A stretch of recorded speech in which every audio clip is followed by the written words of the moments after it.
Experts by experience. Real conversations, real people, real stories.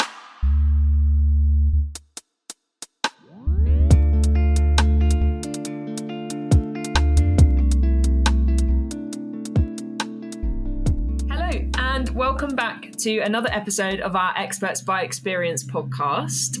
My name's Nick, and I've got another guest with me here today. Would you like to introduce yourself?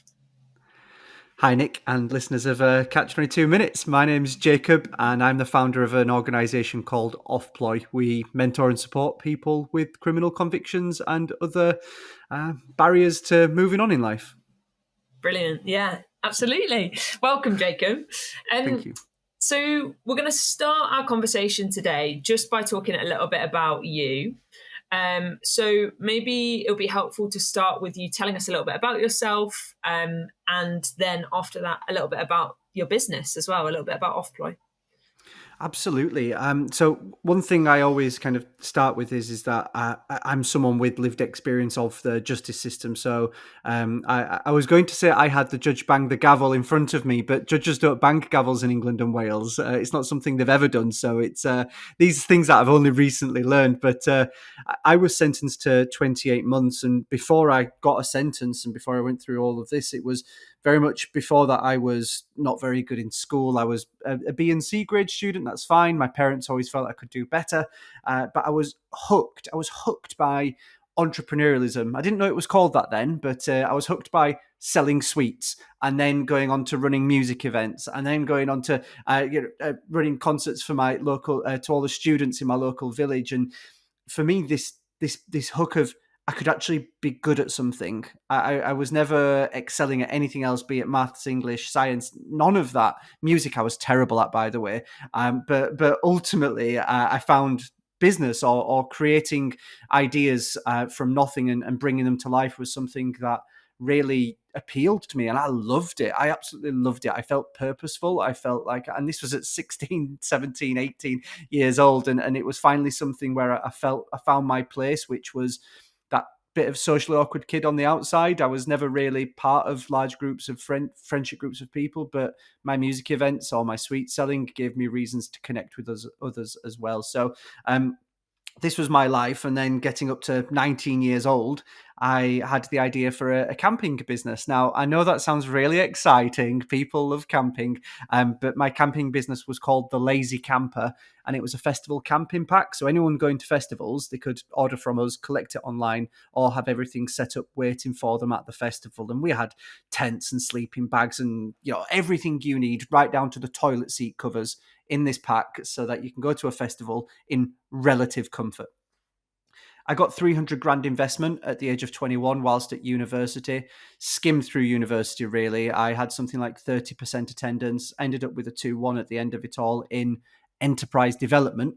But my business that got this investment, it started to get attention off people like Sir Richard Branson, got an award off royalty, did all these amazing things from obsessing over an idea in my bedroom, essentially, and just built it from a bedroom and obsessed to just worked on it really hard every day and for many hours every day, and really focused on importing from overseas and how to sell and how to build a brand. And I just learned it, and I made a million mistakes and a few of those kind of decisions I made, which most were mistakes, paid off to be something positive. And the brand gained a lot of recognition. We sponsored V Festival, but ultimately the sales didn't come. I did not get the sales I expected, and I ended up in a load of debt before I even finished university. And this was where I made a regretful choice. Rather than asking for help, I went to repay my debt by selling drugs. I was arrested, and then, as I bring you through the story, ultimately sentenced to 28 months. I think the worst part of that journey was when I was being kicked out of the festival, where they have, I was wearing my Lazy Camper hoodie, my brand's hoodie, when I was selling drugs at a festival. I don't know what it was all about. My probation officer said I was on self-destruct mode, but I also had my ID on me, and that's when she said she was one of the worst drug dealers she's ever seen. And I was kicked out of the festival, and the guy looked at my ID and said, "You're not so-and-so's son, are you?" And he knew my mum because my mum was a police officer, and it was the police that kick you out of the festival. And then mum and dad separated, but both got their houses raided. And dad's a retired drugs investigator. So for my family in one night, I absolutely turned their world upside down. I was sent to prison. My first cellmate was called Mr. Big, which is what you never want to hear. And if you see me, I'm not the bulkiest of guys that could handle himself in a situation, especially against someone called Mr. Big. And where I expected evil, nasty people to be in prison, bad people, I mainly found desperate people eager for a future but don't think they're deserving or going to get it. And I was the only person that, probably should have been in that prison. I had privilege, I had choice, I had so many options in life, and I just chose to do damage and do wrong.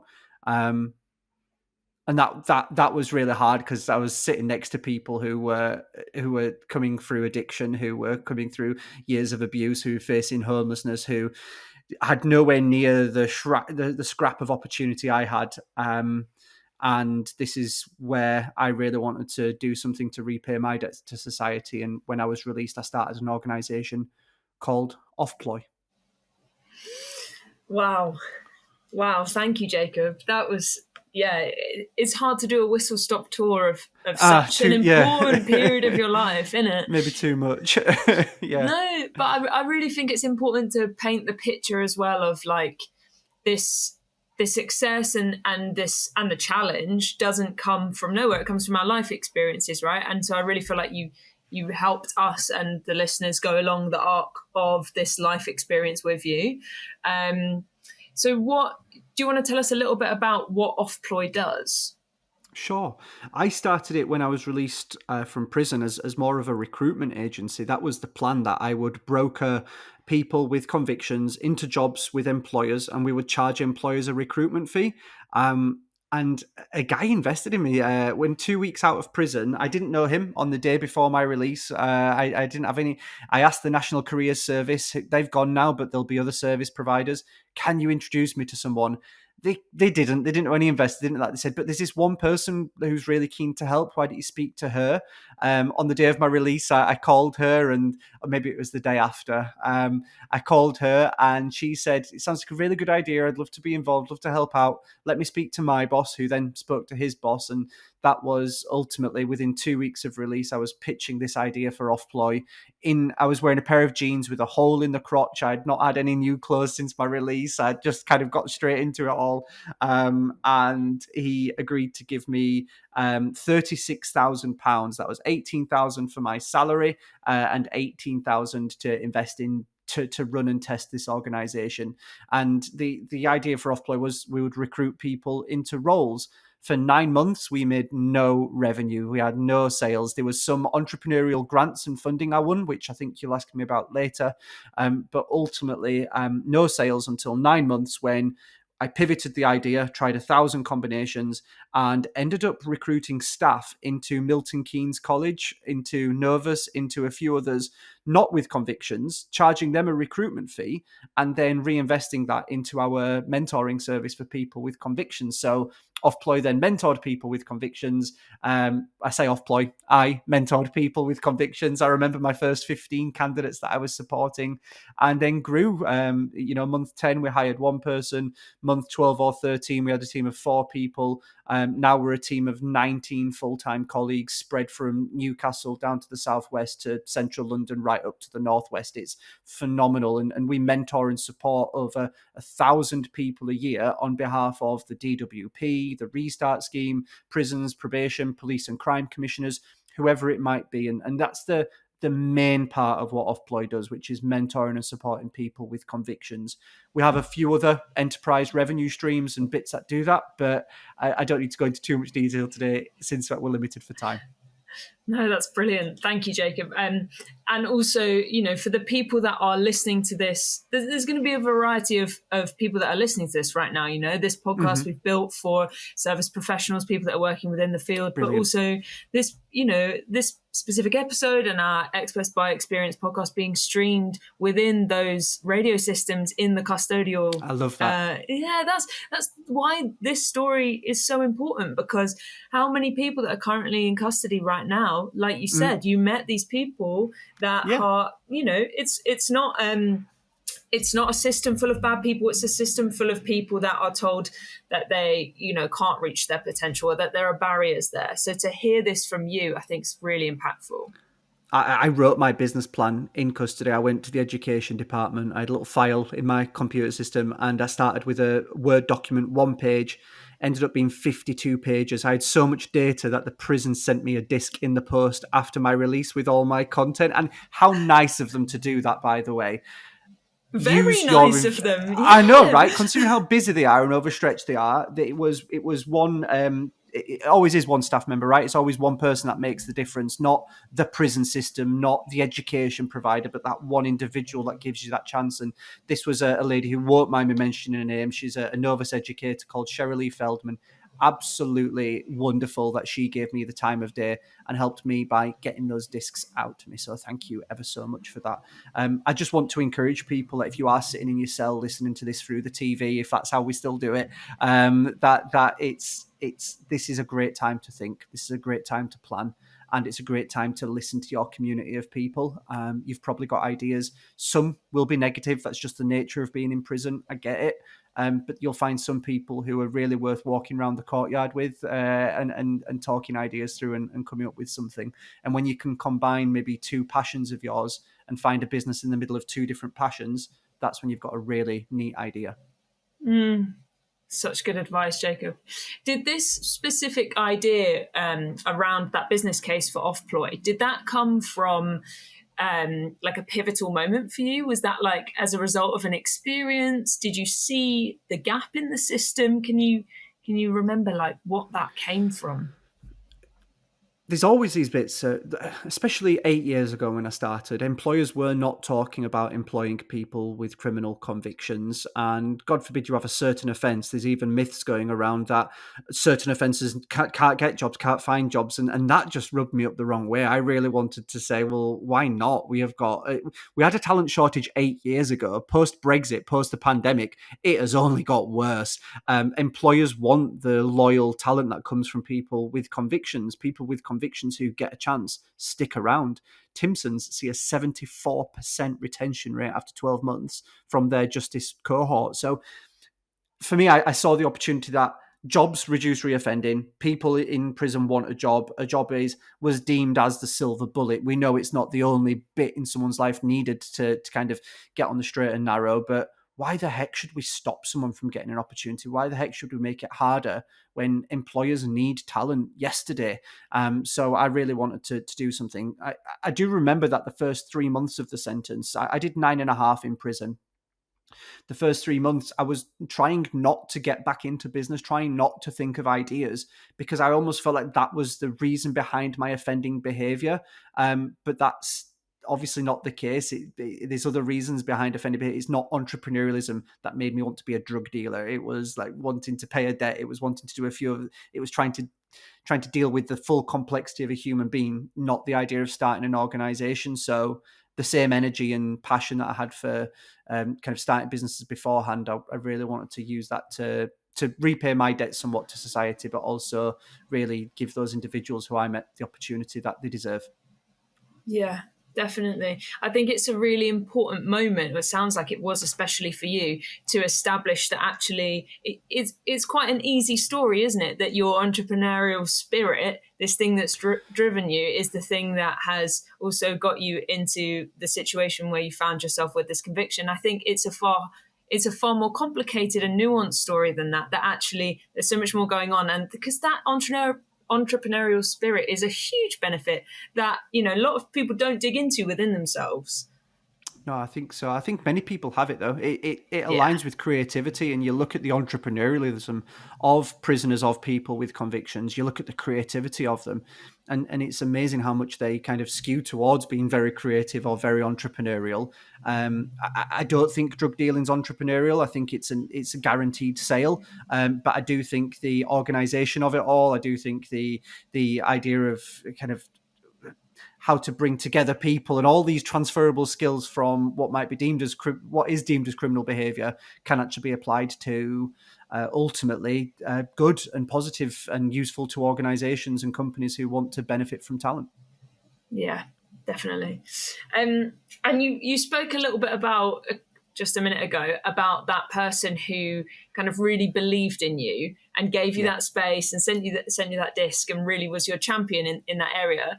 So just on that, were there any kind of specific resources or support systems that really helped you transition this into, like you said, an idea that you had in your cell into that entrepreneurial like movement, that pivot? Absolutely. Well, there's where do you get started as someone either with a conviction or if you're a frontline advisor mentoring people with convictions. And a couple of the bits I found really useful were the Prince's Trust business template. And if we can get copies of, it doesn't have to be the Prince's Trust Word document business template. I imagine it's called the King's Trust now. So I don't know what it's called anymore, but a template is really useful for a business plan, and it just starts with one paragraph per question. Essentially, you just start from there, and it could be an agricultural business. It could be that you want to create a mentoring organization like Offploy. It could be that you want to collide particles together in Switzerland. Whatever you want to do, a paragraph for each one, for each question can be applied to no matter what the business idea is. So a template's essential. If there's any support out there, I know, for example, there's an amazing organization that helps people with self-employment, and they're called Rift Social Enterprise. So if there's prisons listening or frontline advisors listening, if there's any way you can kind of commission or partner with Rift to ultimately provide that advice and guidance specifically to people with convictions wanting to start businesses or social enterprises, I think that's a great way to go. The first stop and first point of call for me, however, when I was released was unlimited.org.uk, UNLTD, rather than the full word, .org.uk. Unlimited have funding programs from 500, 5,000 up to 15,000 in grant funding with which you can kind of start an organization. I remember leaving this sounds really bad. I remember leaving Richard Branson's apartment after I was after I was released from prison, which took a lot of sign off from the probation service for me to get there and do that. He invited me down, having known me previously, really wanted to help afterwards. And I don't want to put people off saying that you need to know some people like this. I built these contacts from zero by getting to know people, really putting myself out there, having an idea I believed in. But I remember leaving the apartment that day and getting an email from Unlimited saying, congratulations, you've just won £5,000, or literally as I left the door. And that meant so much more to me because it was validating that this idea was investable, was fundable, and you can know all the great people in the world, but unless you can get someone to invest in your idea, you essentially need to prove it. And these little stages can do that. So Unlimited is a great place to start. Yeah, and that's a huge, it's a hugely validating thing, isn't it? That you have somebody going, actually, yeah, and I'm putting money for this. I'm putting my money down in front of you and I'm trusting you with this. Because, you know, we talk a lot on this podcast about how trust and autonomy and agency are things that are often stripped from you when you move through the justice system. So rebuilding that and someone going, yes, and you can do this and I'm investing. You have to, as someone with a conviction, I think we can have chips on our shoulders, thinking that we have to be overtly honest in order to justify ourselves, given that we have previously taken from society. I get a gut feeling, and it's completely just my own internal dialogue, that people look at me and go, nah, you were a drug dealer. Like, I'm not going to trust you. I'm not going to invest in you. And when I don't win certain opportunities, which you don't win every one of them, I revert back to that even now, and I really don't think it's the case. So I probably want to encourage all of us to work on our inner narrative if you're in custody, that you don't have a big neon sign above your head. People don't know you're the guy or the girl with the conviction. You need to shed that skin very quickly if you can. Yeah, that's brilliant advice, Jacob. Okay, so we're talking about this moment where somebody said, and here's the £5,000, that unlimited grant. Can you talk a little bit about the barriers that you faced? So anything that you felt you needed to overcome in relation to starting this business with your own experience of that conviction as well? Sure. I couldn't open a bank account with my investor has millions of pounds, I believe. I don't want to speak for his accountant, but he has a relationship with a major bank and said, I'm going to support this guy. And they said, your guy has to resign as a director from the organization because of his conviction. Otherwise, we can't open a bank account for him. And it's like, That is completely not the point. So they got it completely wrong. We didn't bank with them. We bank with someone else, and we've got, a bit of cash in with that bank now. So, they lost out type thing, but I'm sure it's small fry to them. So the conviction and when to disclose and how to disclose still shows up now. From mine's spent, but it's this idea of when you're applying to be a trustee on a charity, for example, do I disclose it? Do I not? And all these other elements that pop up. So the disclosure of an offence and understanding when it's spent is really important as a barrier. And then my own self-perception, as I've previously said, is also another barrier that I assume people know, and people are rejecting me because of my conviction. It might be that they just don't like the way I presented, or that they don't think it's worth it. But you have to build a track record with what you do to get more data to understand reasons why. Yeah, absolutely. I can understand that. Okay. Yeah, it's so interesting hearing you talk about this, because obviously we've done a little bit of work before, and I've been in some spaces with you before, but this is just specifically around the qualities that you hold. It feels really kind of, you're a very forthcoming person, and you're really invested in kind of making this possible for others that have had, yes, this similar experience within the justice system. What do you believe people need to champion for themselves? What are those qualities within us all that people need to kind of bring for the forefront for this entrepreneurial work? You can have a million ideas, but unless you're willing to act on them, give them a go and fail fast, they're just going to stay ideas. So I really want individuals who, you're sitting in your prison cell, or you're supporting someone in custody or in the community. What's the quickest way we can prove their model? We don't have to build, in businesses, we always focus, it seems to be that we're taught to focus on ensure that you can supply near infinite demand. No, you need to prove that there's even one person wanting your product first before you can do the supply. So what can you actually do in a prison environment? This is what's really exciting for me. And I'm calling to the most entrepreneurial people in custody. And it is you, if you're listening to this. What's the best way you can prove your business idea has a demand with the environment you're currently in? Because if you can prove it in a prison environment, and I'm not saying go around and sell something for vapes. I'm saying, how do you get groups of people together to say, I'd support this? Because when you're released, you can then go ahead and go, actually, even in prison, I could prove demand for this. Now I'm going to do it in the community. So that's what I really hope people take from this episode. Yeah, absolutely. Yeah. That's really, really, really good advice, Jacob. Kind of coming to the end of our conversation here, which went really quickly. Too quickly. Really quickly. I think we could talk for another 5 hours. Would you like to say anything specific to those that are in, maybe let's speak directly to those in custody right now, or those that are listening directly in custody right now? What would you say is that point of action? So you've just said, finding that one thing to prove that idea. Is there any other point of action you would call? So you're probably in your cell now. This is your space. That door might be locked, and this is, we've planted a seed today, and we need to grow from that cell, this idea. And it starts today. It starts right now, not tomorrow, not after bang up, not after whatever. It starts right now. Get some pen or pencil to paper, and let's just give it a go. Let's write down as many ideas as you can, and then try and find a way to cross your two passions. So you might like skiing and rap, for example. Now, where do those two cross over, and what product or service can you create for those two, for example, and start to come up with ideas along those lines. But the most important thing is start now and give it a go. Thank you so much, Jacob. I really appreciate talking to you today. Thanks, Nick.